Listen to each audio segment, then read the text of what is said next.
부산에 12월 첫 한파가 찾아왔습니다. 아침 체감 기온이 영하권으로 떨어졌는데 이웃을 향한 따뜻한 손길도 이어졌습니다.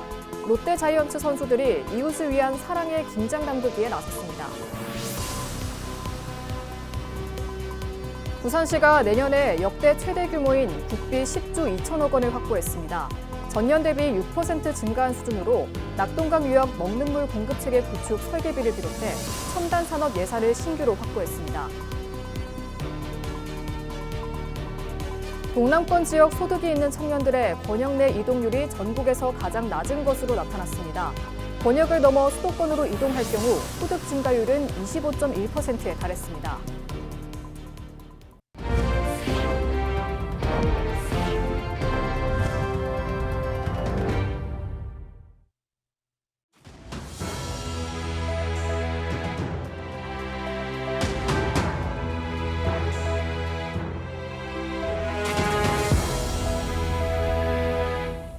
시청자 여러분 안녕하십니까? 헬로티비 뉴스입니다. 부산에 12월 첫 한파가 찾아왔습니다. 아침 체감 기온이 영하권으로 떨어지면서 시민들도 갑작스러운 추위에 옷깃을 여몄는데요. 그럼에도 이웃을 향한 따뜻한 손길은 멈추지 않았습니다. 롯데자이언츠 김원중, 한태양 선수 등도 나서 이웃을 위한 사랑의 김장에 나섰습니다. 권정숙 기자의 보도입니다. 부산의 아침 공기가 뚝 떨어졌습니다. 3일 부산의 아침 최저 기온은 영하 1도. 여기에 시속 14km 안팎의 북서풍이 더해지며 체감 기온은 영하 7도까지 내려갔습니다. 몸으로 느껴지는 추위는 예년보다 한층 날카롭습니다. 뉴스에 보니까 날씨가 춥다 하더라고요. 그래서 아침에 좀 걸으려는데 더 일찍 걸어야 되는데 너무 추워서 조금 늦게 나왔습니다. 여느 날보다가 춥네요. 그래서 이렇게 하고 나왔어요. 이번 추위의 원인은 중국 북부에서 확장한 찬 대륙성 고기압. 상층에서 내려온 찬 공기까지 겹치며 기온을 더 끌어내렸습니다.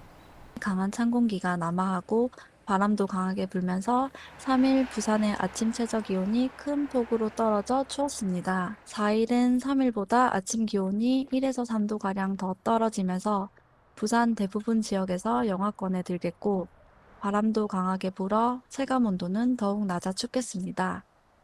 하지만 이런 한파 속에서도 온종의 온도는 더 높았습니다. 3일 오전 사직야구장 앞 광장. 롯데 자이언츠 선수들과 시민 봉사자들은 추위를 뚫고 김장김치 10,000포기를 담갔습여 부산시와 롯데그룹이 함께한 이 행사엔 김원중, 한태양 등 롯데 선수단과 계열사 임직원 150여 명이 손에 붙었습니다. 완성된 1억 5천만 원 상당의 김치는 부산 16개 구군 푸드뱅크를 통해 어려운 이웃에게 전달됩니다. 날씨 추운 것보다 저희 따뜻한 이웃들이 이런 맛있는 김치를 이웃들께 드릴 수 있다는 그런 마음 때문에 추운 건 느껴지지 않는 것 같습니다. 또 저희가 너무 미약하지만 이렇게 따뜻한 겨울을 날 수 있는데 이렇게 맛있는 김치를 보내드릴 수 있어서 저희도 너무 좋거든요. 꼭 맛있게 드시고 건강하셨으면 좋겠습니다. 되게 정성 들여서 맛있게 하려고 하고 있습니다. 제가 열심히 정성 들여서 김치 만들고 있으니까요. 부산 시민들이 김치를 맛있게 먹었으면 좋겠습니다. 기상청은 이번 한파가 6일 오전까지 이어진 뒤 오후부터 평년 수준의 기온을 회복할 것으로 내다봤습니다. 주말 낮 최고 기온은 10도 안팎까지 오르며 추위가 한풀 꺾일 전망입니다. 헬로티비 뉴스 권정숙입니다. 겨울이 깊어지면 멀리 몽골에서 우리나라를 찾아오는 특별한 손님이 있는데요. 바로 하늘의 제왕이라고 불리는 독수리입니다. 국내 최대 독수리 월동지 고성은 수백 마리의 독수리가 찾아와 장관을 연출하고 있는데요. 흔히 볼 수 없는 광경에 사람들의 발걸음도 이어지고 있습니다. 표영민 기자입니다.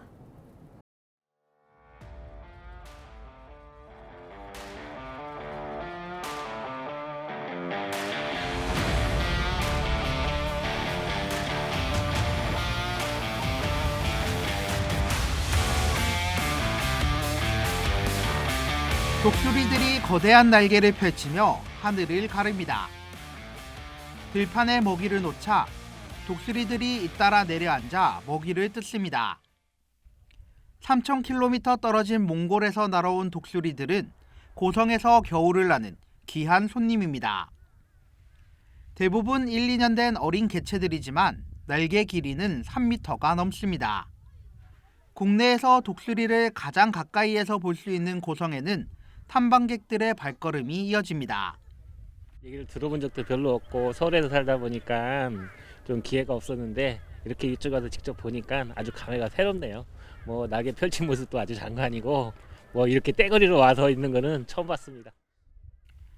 해마다 800마리 이상이 찾는 고성은 국내 최대 독수리 월동지입니다.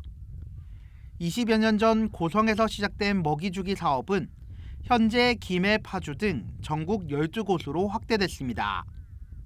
파주부터 시작해서 강원도 인접에서 해가지고 전남, 해남까지 12군데 있어가지고 전국에서 거의 NGO들이 그 계속적인 먹이 활동을 하고 있고 그리고 거기에 대한 개체수라든지 그런 것들을 서로 교환하고 있습니다. 고성군은 독수리 떼를 활용해 먹이주기 체험 등 다양한 생태 프로그램을 운영하며 6년 전부터 독수리 축제도 열고 있습니다. 올해는 독수리 보호의 중요성을 알리고 독수리의 고향인 몽골 문화를 체험할 수 있는 행사도 마련했습니다. 해마다 겨울나기를 위해 고성을 찾는 독수리들은 내년 3월까지 이곳에 머물다 다시 몽골로 돌아갑니다. 헬로티비 뉴스 표영민입니다. 부산시가 내년에 역대 최대 규모인 국비 10조 2천억 원을 확보하며 미래성장 사업 추진에 속도를 낼 수 있게 됐습니다. 부산시는 국회 예산안이 본회의를 통과하면서 전년 대비 6% 증가한 국비를 확보했다고 밝혔습니다. 부산시에 따르면 낙동강 유역 먹는 물 공급체계 구축 설계비와 금정산 국립공원 관리 운영비, 하구뚝 개선 등 환경 안전 분야 예산이 대거 포함됐습니다. 또 시는 자율주행 기반 스마트 항만 모빌리티 허브 등 첨단 산업 예산을 신규로 확보했고 세계 디자인 수도 행사와 아시아 콘텐츠, 해양 레저 전시회 예산 등 문화 관광 분야 사업도 증액됐다고 설명했습니다. 국비 확보의 가장 큰 의미는 부산의 수건이었던 시민의 생명수 확보와 함께 부산을 먹여 살릴 미래 첨단 산업의 씨앗을 확실히 심었다는 점입니다. 또한 가덕도 신공항을 필두로 한 글로벌 물류 거점 도시로서의 위상을 더 공고히 했다는 것입니다. 동남권 지역 소득이 있는 청년들의 권역 내 이동률이 전국에서 가장 낮은 것으로 나타났습니다. 국가데이터처의 청년 인구 이동에 따른 소득 변화 분석 자료에 따르면 2022년 기준 부울경 유소득 청년 134만 4천 명 중 권역 내 이동자는 3만 1,000명으로 이동률이 2.3%에 그쳐 전국에서 가장 낮은 수치를 보였습니다. 비수도권 청년이 권역을 넘어 수도권으로 이동할 경우 평균 소득 증가율은 22.8%에 달했습니다. 동남권 청년의 수도권 이동 시 소득 증가율도 25.1%로 집계됐습니다. 국가데이터처는 지역 간 소득과 일자리 격차가 유소득 청년 인구 이동에 영향을 미치는 것으로 분석했습니다. 전국학교 비정규직연대가 12월 5일 총파업을 예고하면서 부산교육청이 교육활동 공백 최소화를 위한 대응에 나섰습니다. 부산시 교육청은 파업 대응을 위한 교육공무직원 파업 대비 업무 처리 매뉴얼을 마련해 각급 학교에 배포했습니다. 매뉴얼에는 파업 단계별 조치와 직종별 대응 방안, 파업 상황실 운영 기준 등이 포함됐습니다. 교육청은 급식 종사자 파업 규모에 따라 도시락을 지참하거나 대체식 제공, 식단 간소화 등을 적용하도록 하고 보살핌 늘봄교실과 특수교육 대상 학생 지원은 학교 내 인력을 활용해 차질 없이 운영하도록 했습니다. 산업단지와 지역공동체를 아우르는 산학협력 거점 녹산 오픈캠퍼스가 부산 녹산혁신지원센터에 문을 열었습니다. 부산대학교와 부산외국어대학교는 2일 개소식을 열고 산업단지형 협력 플랫폼을 구축했다고 밝혔습니다. 녹산 오픈캠퍼스는 부산대 기술자문과 기업 애로 접수, 재직자 교육과 부산외대의 한국어 교육, 외국인 근로자 상담, 수출 대응센터 운영을 결합해 기업과 근로자 모두가 활용할 수 있는 통합 서비스를 제공합니다. 경제정의실천 시민연합과 전국 지역경실련 협의회가 지방의원 선거 공보가 슬로건 전단 수준에 불과하다며 공약 기재 기준 강화와 의회 홈페이지 상시 게시를 촉구했습니다. 경실련은 현행 공보는 입법, 감시, 정책 대응 등 핵심 역할을 확인하기 어렵고 상당수 의회는 공보 PDF조차 없어 주민들이 공약, 비교 검증이 힘들다고 지적했습니다. 경주에서 출토된 신라금관을 고향인 경주에 둬야 한다는 목소리가 커지고 있습니다. 신라금관 경주존치 범국민운동연합은 전국적인 서명운동을 전개하고 정부와 관계부처에 공식 청원서를 제출하기로 했습니다. 이하영 기자가 보도합니다. 천년 신라의 찬란한 황금유산인 금관. 일제강점기인 1921년 금관총 금관을 시작으로 금령총과 서봉총, 교동, 천마총, 황남대총 북분 금관까지 모두 6점이 경주에서 출토됐습니다. 현재 3점은 국립경주박물관에, 나머지 3점은 국립중앙박물관과 청주박물관에 흩어져 있습니다. 에이펙을 기념해 104년 만에 처음으로 6점을 한자리에 모은 특별전이 경주에서 열리고 있습니다. 신라금관 경주존치 범국민운동연합은 이번 전시를 계기로 환지 본처, 즉 문화유산을 제자리에서 보존, 전시해야 한다는 원칙에 따라 금관을 모두 경주에 두고 함께 상설 전시해 줄 것을 촉구했습니다. 원래 문화유산은 있었던 자리에 있는 것이 가장 가치가 있고 빛이 납니다. 그래서 이번 기회에 경주에 존치하면서 상설 전시해야 된다 이렇게 생각합니다. 그래서 앞으로는 다른 지역의 박물관에서는 경주의 것을 빌려가서 전시하고 또 특별전을 연다거나 그렇게 해도 무방하리라 그렇게 생각합니다. 범국민운동연합은 신라금관 특별전이 끝나는 내년 2월까지 전국적인 서명운동을 열고 정부와 관계부처에 공식 청원서를 제출한다는 계획입니다. 청원서 서명에는 경주시와 시의회도 참여했습니다. 우리 경주의 소중한 문화재를 경주로 가져와야 된다는 그런 논의가 지금 일고 있는데 저는 지극히 당연한 일이라고 생각해요. 우리 경주의 역사성과 정체성을 살리는 차원에서도 우리 경주의 소중한 문화재는 우리 경주로 가져와야 된다, 환치돼야 된다 이렇게 생각을 하는데 당장 될지 안 될지는 잘 모르겠습니다. 범국민운동연합은 신라금관 외에도 청와대 미남석불로 불리는 경주 방영대좌 석조열의 좌상, 국립중앙박물관의 감산사 석불 등도 제자리로 돌아와야 한다고 촉구했습니다.